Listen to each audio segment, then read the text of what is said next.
ఒక 2 minutes hold చేయండి. Live అంటే ఓకే అన్న, సార్కి చెప్పాను.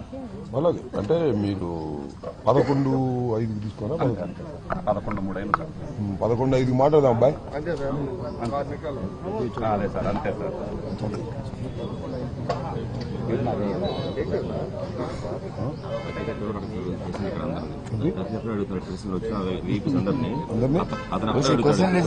ఎవరు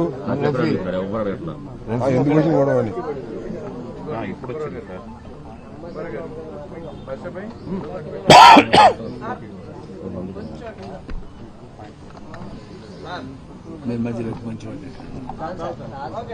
ఓకే ఓకే ఇటైతే లేబ్బా.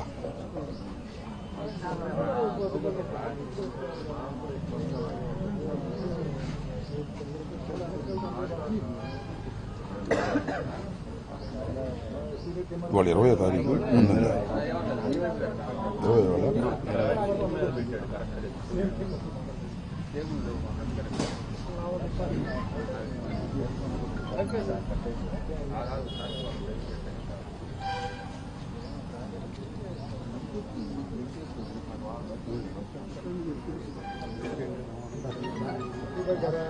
అన్నా ఓకే అన్న, ఒక 2 minutes అన్న, ఒక 2 minutes. అవునవును అవునన్నా, కరెక్ట్గా 10:05-6 బిగిన్ చేస్తారంట. కాదన్నా, 5 minutes ఒక 10 అదే 11:05.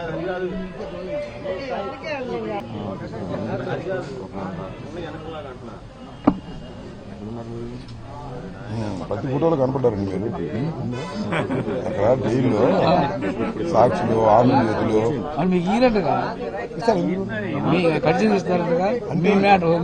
నా మ్యాటర్ కట్ చేస్తారు. అంబటి ఇంటిని పరామర్శించిన పలానా నుండి ప్రతిస్తారు. అవన్నీ చూసా, మీరు ఏదో మూల కనపడతాను ఉంటారు. జగన్ గారు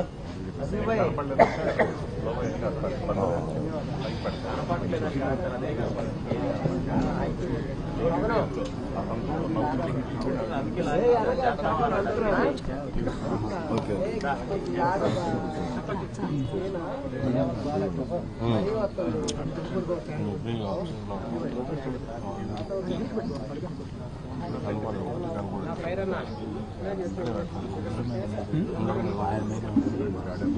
మీ మీద కూడా వస్తుంది పెద్దగా అడిస్తే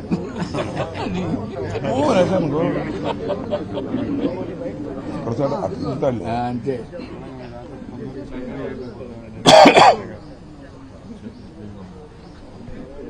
మేలాడి మొన్న మొన్న త్వరపడి వచ్చేసావు. ఆ తర్వాత లాగేస్తున్నాను కదా, నేను పేటలో నేను కొట్టాల్సింది లేదా నేను చెప్పాల్సింది. ఎట్లా నుంచి లాగేస్తున్నాడు.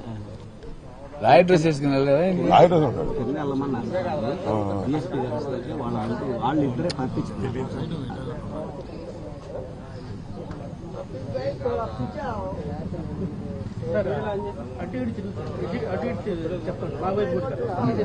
నీ వైపు చూస్తా కనవసరం నాకు. ఎక్కువ రఫీనే బాగా చేస్తాను. రఫీ గురించి రఫీ నువ్వు నా శిష్యుడు కదా చాలా సంవత్సరాల నుంచి. పైగా ఇవాళ నిరసనగా బ్లాక్ డ్రెస్ కూడా వేసుకొచ్చావు. కాదు, అక్రమంగా కేసులు పెట్టావు.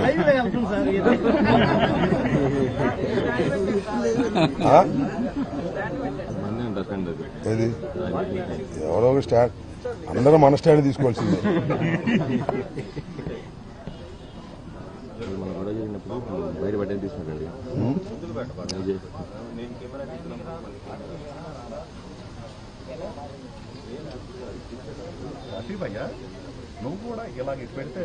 లేదు అందరి టైప్ లో రఫీ ఉండదు. ఊరిదంతా ఒకదారి అయితే ఉలిపి కట్టేది మరొక దారి అని అట్లా ఉంటుంది. Rafi angle is entirely different.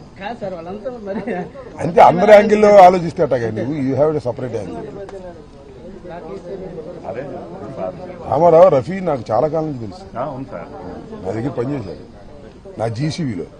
Okay sir అన్నిట్లో కాదు సార్, అన్నిట్లో కూడా మనం మోస్ట్ సీనియర్ నా దగ్గర పిఏ కూడా పనిచేసి డిపిఎస్ చైర్మన్ ఉండదు. ఓకే సార్, మీడియాలో కూడా మోస్ట్ సీనియర్ సార్. అసలు నాకు తెలిసి ఇప్పుడు ఇక్కడ ఉన్న వాళ్ళందరూ ఆయన సీనియర్.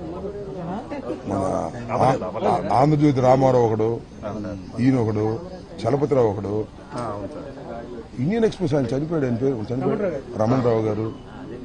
అందరూ మేము ఫస్ట్ టైం ఎమ్మెల్యేస్గా ఉన్నప్పుడు ప్రెస్ మీట్ అంటే హోటల్లో కూర్చోవడం, అక్కడ 4 మాటలు చెప్పడం వచ్చేది కదా. ఆ రోజు కెమెరా వివరాలు ఏం లేదు. అక్కడ అదే హోటల్ ఉండేది. ఏ హోటల్ అది? స్వాతి గార్డెన్స్. స్వాతి గార్డెన్స్ అది బాగా కొట్టేసి తర్వాత కట్టారు కదా.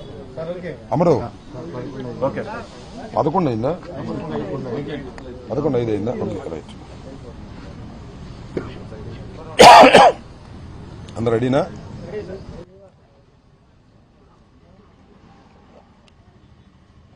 అన్న బిగిన్ అన్న. ఓకే మీడియా మిత్రులందరికీ ముందుగా నా హృదయపూర్వకమైనటువంటి నమస్కారాలు, ధన్యవాదాలు కూడా. ఎందుకంటే సుమారుగా 20 రోజుల నుంచి జరుగుతున్నటువంటి కార్యక్రమాలను ప్రజలకు అందజేయటంలో సరే కొంతమంది నెగిటివ్గా, కొంతమంది పాజిటివ్గా, కొంతమంది న్యూట్రల్గా అందించారు. ప్రజలు చాలా వరకు వాస్తవాలను అర్థం చేసుకున్నారు. అయితే 1వ తారీఖు రాత్రి 10:20 నిమిషాలకు నల్లపాడు పోలీసులు నన్ను అరెస్ట్ చేసి కోర్టులో ప్రొడ్యూస్ చేసి రిమాండ్కు తరలించి మళ్ళా 18వ తారీఖున నేను ఆనరబుల్ కోర్టు వారి ఆదేశాలతో నేను రిలీజ్ అవటం జరిగింది. ప్రధానంగా ఈ పత్రికా సమావేశాన్ని ఏర్పాటు చేయడానికి గల కారణం ఏమిటంటే మొత్తం వర్షం జరిగిన వాస్తవాలన్నిటినీ కూడా ట్రాన్స్పరెంట్గా నా గొంతుతో రాష్ట్ర ప్రజానీకానికి వినిపించాలనే ఆవేదనతో నేను ఈ మీడియా సమావేశాన్ని ఏర్పాటు చేయడం జరిగింది. ఈ 18 రోజులు నాకు మాట్లాడే అవకాశం లేదు జ్యుడిషియల్ రిమాండ్లో ఉండటం వల్ల. అయినా నా కుటుంబ సభ్యులు, నా కూతుళ్ళు, నా కూతురు సాధ్యమైనంత వరకు ప్రతి విషయాన్ని కూడా ప్రజలకు ఎక్స్ప్లెయిన్ చేసేటటువంటి కార్యక్రమం చేశారు.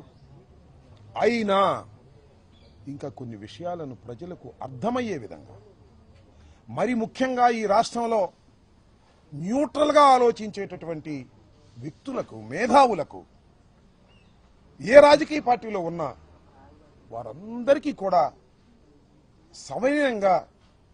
సవినయంగా సబ్మిట్ చేసుకుందామనేటువంటి ఉద్దేశంతో నేను రాజమండ్రిలో రిలీజ్ అయిన తర్వాత కొన్ని విషయాలు మాత్రమే మాట్లాడి ఈ సంఘటనా స్థలంలోనే అన్ని విషయాలను మాట్లాడనే ఉద్దేశంతో మొన్న నుంచి ఈ రోజుకి వాయిదా వేసుకున్నాను. ఏం జరిగింది? నేను తెలుగుదేశం పార్టీ వారు ఒక ఫ్లెక్సీ కట్టారు, మీ అందరూ చూశారు. ఆ ఫ్లెక్సీ దగ్గరికి వెళ్ళి ఇలా ఫ్లెక్సీ కట్టడం తప్పు, మంచి సాంప్రదాయం కాదు, ఈ ఫ్లెక్సీని మీరు తీసేయండి, తీసేయకపోతే నేను తీసేస్తాను అని ఫ్లెక్సీ దగ్గరికి వెళ్ళి మీడియా మిత్రులందరినీ పిలిచి చెప్పాను. ఇది చెడు సాంప్రదాయమా? అప్పుడు ఎవరు లేరు.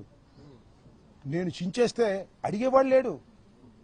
చించటం మంచి సాంప్రదాయం కాదు, రెచ్చగొట్టడం మంచి సాంప్రదాయం కాదు, ఇలా మా మీద మీరు ఫ్లెక్సీలు కట్టడం తప్పు, మీ గొప్పతనాన్ని గురించి కట్టుకోండి, చంద్రబాబు గొప్పవాడని కట్టుకోండి, జగన్మోహన్ రెడ్డి గారిని దూషిస్తూ, సుబ్బారెడ్డి గారిని దూషిస్తూ, కరుణాకర్ రెడ్డి గారిని దూషిస్తూ మీరు కట్టకండి తప్పు అని చెప్పాలని ఆవేదనతో నేను వెళ్ళానే. వెళ్ళి చించేయలేదే, చెప్పాను, వచ్చేశాను. ఇది జరిగినటువంటి అంశం. నెక్స్ట్ రోజు రాష్ట్ర వ్యాపితంగా పిలుపునిచ్చింది వైఎస్ఆర్ కాంగ్రెస్ పార్టీ. ఇలా తప్పుడు ప్రచారం చేస్తున్నారు, ఫ్లెక్సీలు కడుతున్నారు, దీని మీద గుళ్ళల్లో పూజ చేసేయి. ఎందుకంటే లడ్డూకు సంబంధించినటువంటి అంశం అది, పవిత్రమైన లడ్డూకు సంబంధించిన అంశం అది. వెళ్లి గుళ్ళల్లో పూజ చేసి చంద్రబాబు నాయుడు గారి విధానం గాని ఆలోచన గాని మార్చమని భగవంతుని ప్రార్థించమని మాకు పిలుపు వచ్చింది. ఆ దగ్గరలో ఉన్న వెంకటేశ్వర స్వామి గుడికి వెళ్ళాను.